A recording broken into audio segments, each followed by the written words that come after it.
الحمد لله رب العالمين، والصلاة والسلام على سيد الأنبياء والخاتم النبيين،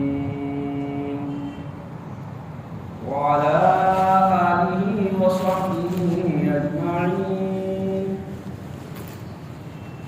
أما بعد، فأعوذ بالله من الشيطان الرجيم. بسم الله الرحمن الرحيم.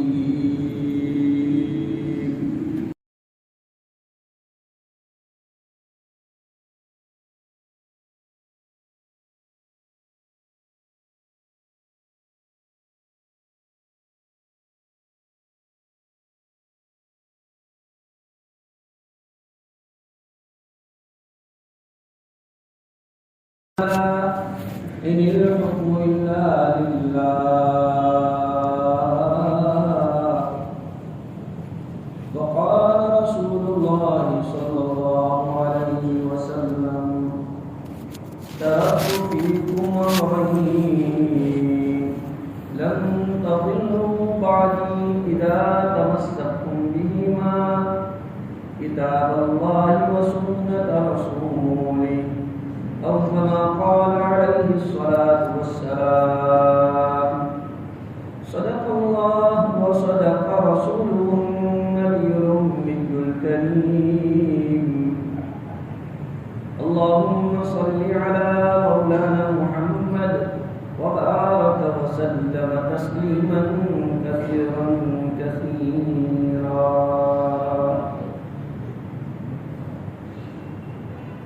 واجب التکریم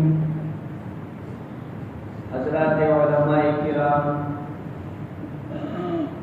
بزرگان دین، نوجوانان ملت،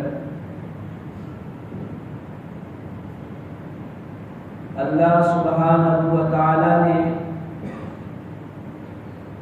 انسان کو پیدا کرنے کے بعد آزاد نہیں چھوڑا، بلکہ اللہ پاک نے یہ وعدہ کیا ہے قرآن مجید کے پہلے پارے میں: وَمَن تَبِعَ هُدَايَ فَلَا خَوْفٌ عَلَيْهِمْ وَلَا هُمْ يَحْزَنُونَ،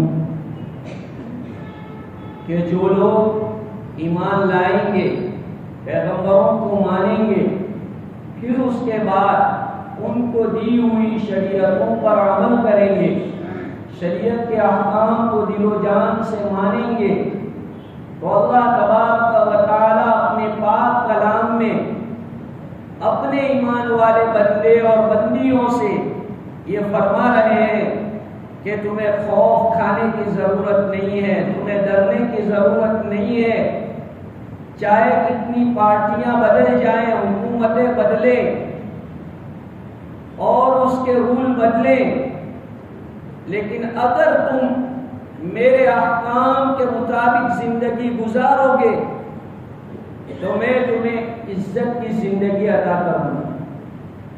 بزرگوں اور بھائیوں، بہت رسپیکٹ کے ساتھ میں آپ کے سامنے بڑی ذمہ داری کے ساتھ یہ بات پیش کر رہا ہوں۔ آپ علماء کرام سے یہ بات پوچھ سکتے ہیں، ایمان کے ذریعے اللہ پاک ہم کو صرف جہنم سے نجات دے گا، ایمان کے ذریعے آدمی کو دنیا میں احترام اور اطمینان والی زندگی اونلی ایمان سے نہیں مل سکتی۔ وداؤٹ عمل آدمی چاہے کہ مجھے ریسپیکٹڈ لائف مل جائے، مجھے ایک ٹینشن فری لائف مل جائے، ایسا نہیں ہو سکتا۔ اس کے لیے اسٹرگل لازم ہے۔ اگر اونلی ایمان سے جناب اطمینان مل جاتا ہے تو آپ حضرات صحابہ کرام، حضرت نبی پاک علیہ السلام، ان کی لائف ہسٹری پڑھیں تو آپ کو پتہ چلے گا کہ خود اللہ اور اس کے رسول نے ان سے کیسے کیسے اسٹرگل کروائے۔ صرف نماز پڑھ لینے سے، ایمان میں داخل ہو جانے سے مسائل کا سولوشن ہو جاتا ہوتا تو اللہ کے رسول صلی اللہ علیہ وسلم اپنے صحابہ سے اتنے زیادہ مجاہدے نہ کرواتے جس کو آج ہماری اس دنیا کے اندر ہم سوچ بھی نہیں سکتے۔ اس لیے بھائیوں، جب کبھی ماحول بگڑتا ہے اور جب سے جو ہے انڈیا کے اندر سینٹرل گورنمنٹ ایک اپنے الگ کانسیپٹ اور نظریات والی قائم ہوئی ہے، میں اور آپ یہ سمجھ رہے ہیں کہ اب ہمارا جینا مشکل ہے۔ بزرگوں اور بھائیوں، میں آپ کو اس ذمہ داری کی کرسی پر بیٹھ کر یہ یقین دلا رہا ہوں، اور یہ کوئی پلیٹ فارم چھوٹا پلیٹ فارم نہیں ہے، منبر رسول ایک بہت بڑا پلیٹ فارم ہے۔ میں آپ کو گارنٹی کے ساتھ کہہ رہا ہوں، پارلیمنٹ میں جو بل پاس ہونا ہو، اگر میں اور آپ اسلام کے سچے فالوور ہیں، محمد رسول اللہ صلی اللہ علیہ وسلم نے جو اسلامک کانسٹیٹیوشن قرآن و حدیث کی شکل میں، فقہ کی شکل میں ہمارے پاس موجود ہے، اگر ہم اس کی گائیڈ لائن میں اب چلتے ہیں، ہمارے سماج کو چلاتے ہیں، تو انشاءاللہ العزیز کوئی طاقت مجھے اور آپ کو رسوا نہیں کر سکتی۔ میں پورے انڈیا دیش کو اور پوری تمام پبلک کو یہ بات بتانا چاہوں گا کہ مسلمان نہ پہلے اینٹی نیشنل تھا، نہ اینٹی نیشنل ہے، نہ کبھی مسلمان اینٹی نیشنل بنے گا، کیونکہ مسلمان کے دین کی یہ تعلیم ہی نہیں ہے، اسلام کی یہ تعلیم ہی نہیں ہے۔ اسلام نام کے اندر ہی صلح، شانتی، امن جیسے مواد موجود ہیں۔ اس لیے اپنی روٹی سیکنے کے لیے اور اپنے راجنیتک مسائل کو حاصل کرنے کے لیے، اپنے ووٹ بینک بنانے کے لیے بڑی آسانی کے ساتھ مسلمانوں کو اینٹی نیشنل ظاہر کرنے کی کوشش کی جاتی ہے، اور پھر میڈیا کوئی کمی رکھتا ہے پروپیگنڈے میں۔ میرے بھائیوں،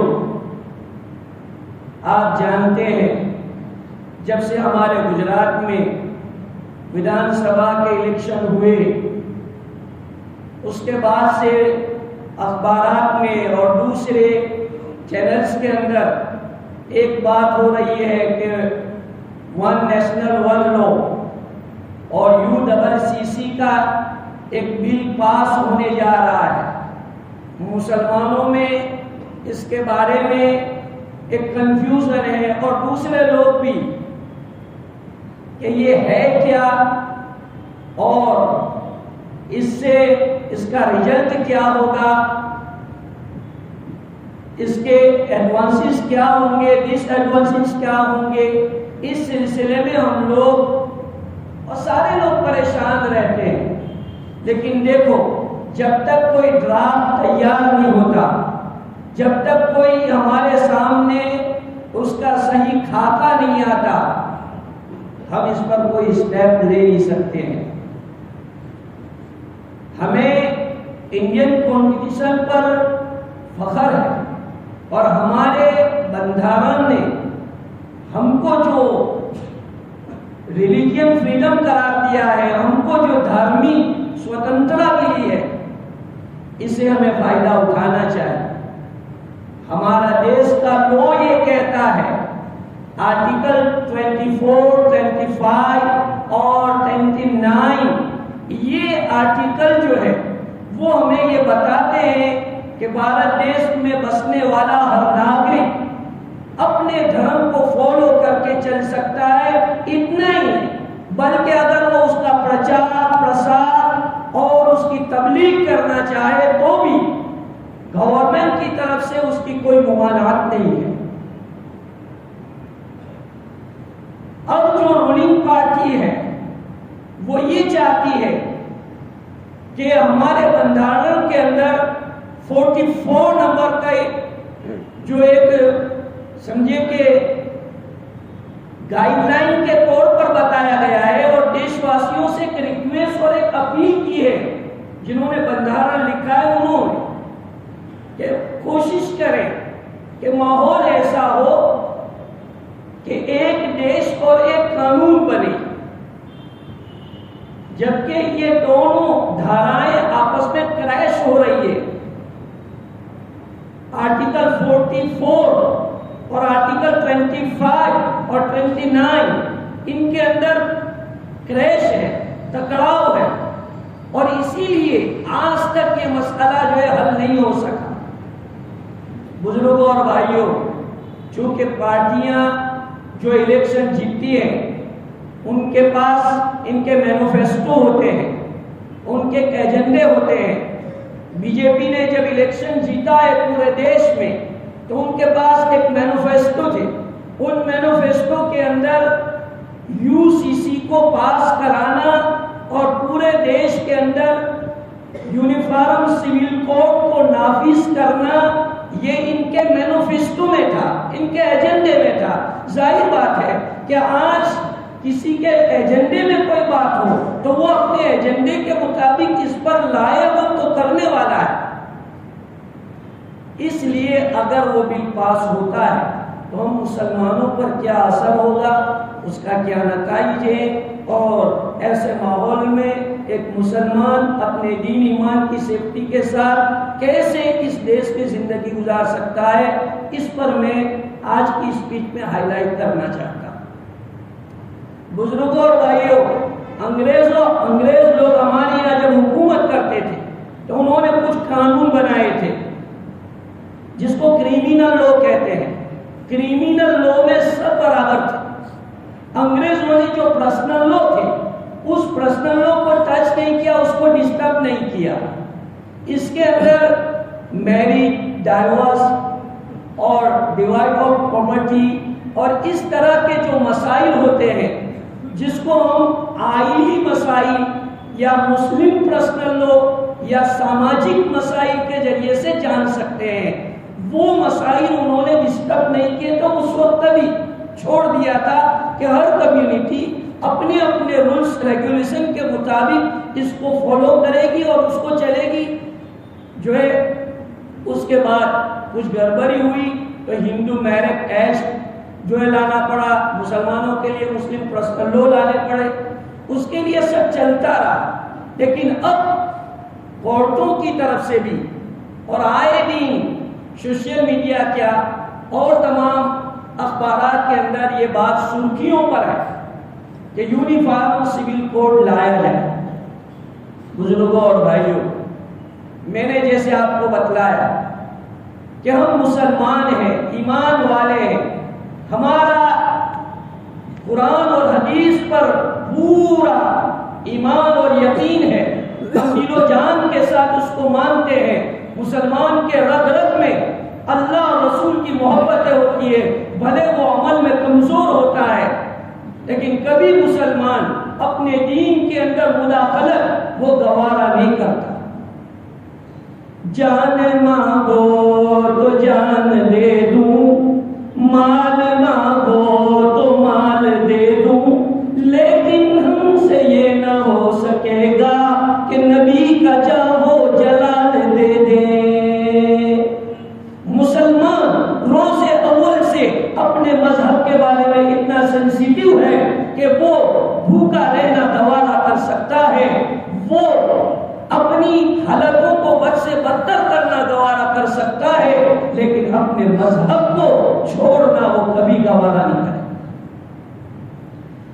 اس لیے اگر بل پاس ہونا ہے اور جیسے ماحول لگتا ہے وہ بھی جاتا ہے تو ہمارے مسلم پرسنل لا جو کمیٹی بنی ہوئی ہے وہ دیکھیں گے، ریسرچ کریں گے۔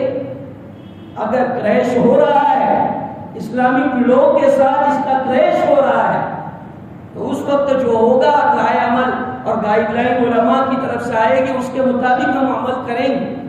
لیکن فی الحال یہ ہے کہ جب ہمارے اوپر کوئی جبری نہیں ہے، کچھ نہیں ہے، پھر بھی ہم قرآن و حدیث کے بتائے ہوئے اصول اور ہماری فقہ میں جو مسائل ہیں ان سے فائدہ اٹھانے کے بجائے ہم کورٹ کچہری کے چکروں میں پڑ کر اپنے آپ کو بھی، اپنی انرجی کو بھی برباد کرتے ہیں، اپنے مال کو بھی برباد کرتے ہیں۔ بزرگوں اور بھائیوں، یاد رکھو، کوئی بھی بل پاس ہوگا، کوئی آپ کے گھر میں زبردستی آپ کے اوپر کفر و شرک کرانے نہیں آ سکتا۔ پریشانی جب ہوگی جب ہم ایک دوسرے کو نیچا دکھانے کے لیے، ایک دوسرے کو گرانے کے لیے یا بدلہ لینے کے لیے عورتوں کا ناجائز سہارا لیں گے اور اپنے مفاد کے لیے ہم ناجائز قانون کا سہارا لیں گے تو یہ حالات آئیں گے۔ پھر اس لیے آج سے یہ عہد کرو کہ انشاءاللہ العزیز اللہ تعالیٰ جب تک زندہ رکھیں گے ہم ناجائز طور پر عورتوں کا سہارا نہیں لیں گے۔ آپ یہ اپنے دل میں تہیہ کرو، چاہے پراپرٹی کا مسئلہ ہو، چاہے ڈائیورس کا مسئلہ ہو، وقف کا مسئلہ ہو یا کوئی اور مسئلہ ہو، پرسنل لا کے ماتحت میں 52 مسائل آتے ہیں، 52 مسائل مسلم پرسنل لا کے ماتحت آتے ہیں۔ الحمدللہ ہمارے پاس 2 بڑے انسٹیٹیوٹ موجود ہے، دارالعلوم اسلامیہ عربیہ ماتلی والا، اس کا فتاوی وبھاگ بہت آب و تاب کے ساتھ الحمدللہ قوم و ملت کی خدمت انجام دے رہا ہے، کوئی فیس نہیں، کچھ نہیں۔ آپ آئیے، اپنے مسائل کا مفتیان کرام سے حل کروائیے۔ دارالعلوم کنٹھاریا الحمدللہ مفتی عبداللہ قاوی صاحب رحمت اللہ علیہ، اللہ ان کی قبروں کو نور سے منور فرمائے، ہماری اس مسجد میں سالوں سال انہوں نے خدمت انجام دی اور فتاوی وبھاگ کی بھی انہوں نے خدمت انجام دی۔ تو میں مسلم پبلک سے یہ اپیل کرنے جا رہا ہوں کہ ڈسٹرب تو ہم جب ہوتے ہیں جب ہم ان کے قوانین کے محتاج رہتے ہیں۔ ہمارے اللہ نے، ہمارے نبی نے ہم کو کسی کا اوشیارہ نہیں بنایا، ہماری لینگویج میں ہم کو کسی کا محتاج نہیں بنایا، ہم کیوں ان کے دستیکر بنے؟ آپ کے پاس شریعت ہے، اسلامک کنسٹیٹیوشن ہے، علماء ہے، مفتیان کرام ہے، کیا پرابلم ہے آپ کو مفتیوں کے پاس جانے سے؟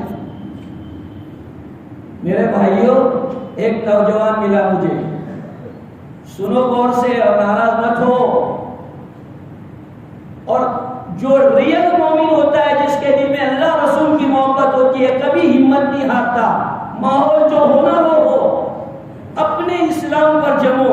میں تمہیں یقین دلاتا ہوں، اتنا کورونا کال آیا اور اتنے سارے ماحول ہوئے، الحمدللہ جو لوگ دین پر ہیں انہیں کیا نقصان ہوا؟ پوری مسجد میں ایک اللہ کا بندہ، ایک پرسن ایسا کھڑا ہو کے بولے کہ مولانا میں ایک رات بھوکا سویا تھا، میں ایک دن کا کھانا میرے گھر نہیں پکا۔ ایک پرسن، 1 پرسن، کیا حالات ہم پر آئے اور کیا ہم کو ایسا ہو گیا؟ الحمدللہ اپنی کمیونٹی کو مضبوط کرو، اپنی آئیڈینٹی کو بچاؤ، اپنی آئیڈینٹی کی حفاظت کرو، ڈرو مت، اپنی آئیڈینٹی اپنے ساتھ رکھو، ٹوپی، داڑھی، کرتا اور ٹریولنگ کرو، بائی بس، بائی ٹرین، بائی پلین، اور اپنی پوری آئیڈینٹی کے ساتھ آپ سفر کیجئے، گھبرائیے نہیں۔ آپ کسی بھی آفس میں چلے جائیے، اپنا مسلمان ہونا ظاہر کیجئے، جی آئی ایم مسلم۔ کیا ہم کوئی کرمینل ہے کہ بھائی ڈر رہے ہیں اپنی آئیڈینٹی چھپائیں گے؟ تو وہ ایک نوجوان ملا، وہ مجھے کہنے لگا تمہیں مفتی ہو یار، آؤ جو ہے تمہیں جہاد میں فتوا نہ داپتا نہیں یار۔ تو میں نے کہا کہ کون سی قوم کو جہاد کا فتوا دینے کی بات کر رہے ہو؟ وہ قوم جو صحیح ووٹ دینا نہیں جانتی، ووٹنگ کرنا نہیں جانتی، اپنی ووٹ کی قیمت نہیں جانتی۔ بزرگوں اور بھائیوں، آج کا ماحول اور آج کے حالات، ووٹ یہ میزائلوں سے بھی زیادہ طاقت رکھتا کرتا ہے. تم کیا سمجھتے ہو ووٹ؟ کیا سیاست دین سے خارج ہے؟ ہم نے سیاست کو دین سے خارج کر دیا. تو آج ووٹنگ کے دن، الیکشنوں کے دن منت سماج ادا کرنی پڑتی ہے. ارے گجراتی میں اس کا نام ہے متدان. متدان کا مطلب سمجھتے ہو؟ متدان، دان کا لفظ تو جانتے ہوں گے نا. ہم یہ دان کر رہے ہیں، دان. اور دان کے لیے جھگڑا چاہیے. آدمی جو دان کرتا ہے نا، پراپرٹی دان کرتا ہے، تو اس کے لیے جھگڑا چاہیے. جھگڑی سے دان نہیں ہوتا. تو ووٹنگ کرنا ہو، ووٹنگ کیجئے، صحیح ووٹ کیجئے، علماء سے آپ کانٹیکٹ کیجئے. یوں نہیں چلے گا، خاموش بیٹھے نہیں چلے گا. لایا عمل اختیار کرنا پڑے گا. اور آپ کو یہ طے کرنا پڑے گا کہ انشاءاللہ تعالی میں آج یہاں بیٹھ کر آپ کے سامنے بول رہا ہوں. اگر ایسا دن آئے میں مر جاؤں تو میری قبر پر آ کے جھوٹے مارنا، اور زندہ ہوں تو میرے چہرے پر آ کر کے مار دینا. اگر آپ قرآن و حدیث کے ساتھ، اسلامی کلچر کے ساتھ، قرآن و حدیث کے جو قوانین ہے اس کو فالو کرتے ہوئے رہیں گے تو انشاءاللہ اسی انڈیا کے اندر، اسی بھارت کے اندر ہماری فلی ایڈیٹی کے ساتھ، فلی ہماری ساری کارروائیوں کے ساتھ، نمازوں کے ساتھ، جمعہ کے ساتھ، دینی مجالس کے ساتھ، تبلیغ کے ساتھ، تداری کے ساتھ، تسبیح کے ساتھ، بلکہ گشتوں کے ساتھ انشاءاللہ ہم یہاں رہیں گے. ہمیں کوئی یہاں سے نکال نہیں سکتا، ہم مٹ نہیں سکتے. یہ میرا آپ کو قرآن و حدیث کی روشنی میں بتا رہا ہوں.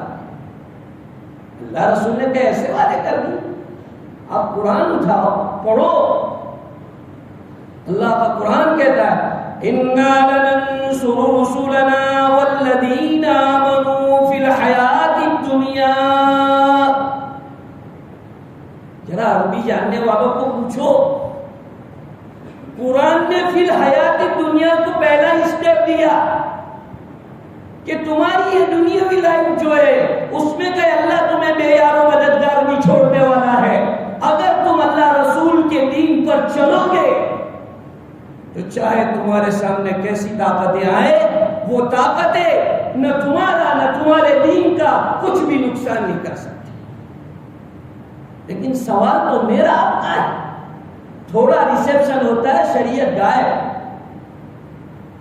تھوڑی جناب کوئی ایسا ماحول بنتا ہے جہاں تھوڑا بہت اتشاہ ہو، شریعت غائب. میرا جیسا مولانا مفتی سمجھا، ارے یار مجھے آگے تو چالے ہوں، آگے تو چالے ہوں.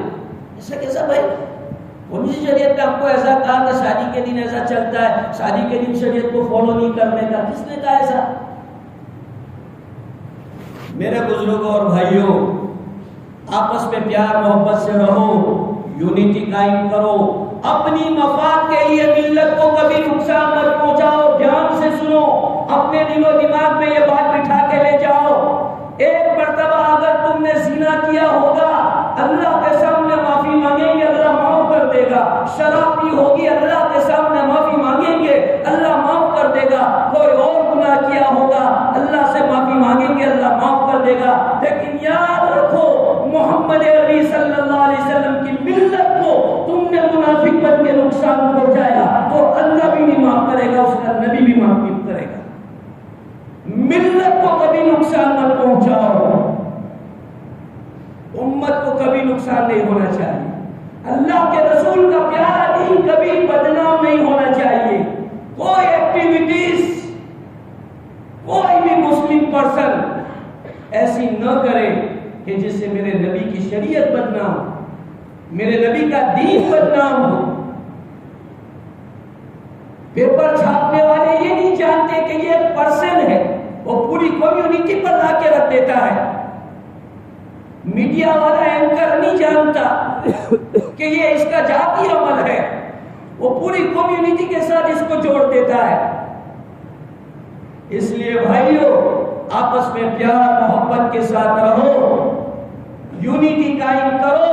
اور میرا آج کا سب سے بڑا سبب جو آپ کو ہے وہ یہ ہے کہ اپنے مسائل کا حل قرآن اور حدیث اور مفتی مفتیان کرام کے پاس لے جائیے. آئیے آپ ہمارے دارالعلوم ماتری والا میں، ہر وقت آپ کا ویلکم ہے. اینی ٹائم آپ آئیے. ہمارے یہاں کوئی پابندی نہیں ہے کہ آپ کو اپروول لینا پڑے گا، ویٹ کرنا پڑے گا. الحمدللہ ہمارے پرنسپل، ہمارے مفتیان کرام ہر وقت خدمت کے لیے تیار ہے. بلکہ آتے ہیں تو ان کے استقبال میں جو جیسا موسم ہوتا ہے، چائے تو چائے، ٹھنڈا تو ٹھنڈا، آپ آئیے تو صحیح. کیوں کورٹوں میں آپ اپنی انرجی خراب کر رہے ہیں، پیسے خراب کر رہے ہیں، اور ان حکومتوں کو آپ چانس دے رہے ہیں؟ ارے ان کو یو سی سی کیا، اے سے لے کر کے زیڈ تک کے جتنے بھی حروف ہے اور یہ اس کو قانون بناوے. اگر اسلام کے کسی اصول سے وہ ٹکرائے گا تو انشاءاللہ علماء اس کو برداشت کرنے والے نہیں ہیں، وہ ایکسیپٹیبل ہے ہی نہیں. اس لیے بھائیوں یقین رکھو، دین اور ایمان پر جمو، استقامت اختیار کرو. حضرت مولانا ابراہیم صاحب دیولہ دامت برکاتہم العالیہ اپنے بیان میں ہمیشہ حضرت مولانا یوسف صاحب کے کمنٹ سناتے رہتے ہیں. وہ بتاتے کہ لگے رہو، لگے رہو، لگے رہو، کرتے رہو. لگے رہو، کرتے رہو کا مطلب ہی یہ ہے کہ ہم اور آپ ان اعمال کو کر رہے ہیں، ان اعمال کو کرتے رہو، لگے رہو. یہ مت سمجھو کہ جناب اس کا کوئی جس تو نہیں مل رہا ہے، اس کا کوئی بینیفٹ نہیں دکھ رہا ہے تو بھائی ہم کو نیک اعمال کا بدلہ یہاں تھوڑی لینے کا ہے. نیک اعمال کے بدلے کے لیے تو اللہ نے آخرت بنائی ہے. تم سوچتے ہو کہ میں نے ابھی غریب کو کھانا کھلایا، آنن فانن اس کا بدلہ مجھے ملنا چاہیے. میں نے بھی جمعہ کی نماز پڑھی، سورہ کہف پڑھی، اس کا رزلٹ جمعہ کے بعد دکھنا چاہیے. تو کہیں تو اینٹی بائک سے بھی زیادہ اوپر تھوڑی ہوگا کہ ایسا ہی ہو جائے گا. اینٹی بائک میں بھی آدمی کو 2-4 گھنٹے لگتے ہیں، پھر جو ہے اس کا کچھ اثر ہوتا ہے. میرے بھائیوں یہ ضروری نہیں ہے. اللہ پاک مومن کے نیک اعمال کا بدلہ دنیا میں کہیں پورا نہیں دیتا، بہت کم دیتا ہے. پورا بدلہ جو ملے گا وہ آخرت میں ملے گا. جی ہاں، اس لیے فکر مت کرو کبھی آپ کے نیک اعمال کا تم کو جو ہے سامنے فائدہ نظر نہیں آتا تو یہ کیا کم فائدہ ہے کہ تم اللہ کے بندے بن کے، نبی کے امتی بن کے زندگی گزار رہے ہو اور اسلامی ریئلٹی کے مطابق آپ اپنی لائف میں چل رہے ہو، تو یہ کیا کم انعام ہے. اس لیے ظاہری انعام کی طرف اور ظاہری مفاد کی طرف نظر نہ کریں. اللہ پاک پوری امت کو صحیح سمجھ عطا فرمائے. انشاءاللہ اللہ میرا آپ کا حامی ہے، اللہ اپنے دین کا حامی ہے، اللہ نے اپنے دین کی حفاظت کا وعدہ لیا ہے. لیکن پھر کہتے جاؤں گا کہ صرف ایمان نماز کے اوپر آپ مدار نہ رکھیں، اپنی 24 گھنٹے کی جو ایکٹیویٹیز ہے اس کو دین کے تابع بنائیے، شریعت کے تابع بنائیے، شریعت کے دائرے میں رہ کر اپنا ہر کام کرنا سیکھیں. انشاءاللہ اللہ کی مدد ضرور آئے گی. اللہ پاک عمل کی توفیق عطا فرمائے. وآخر دعوانا الحمدللہ رب العالمین.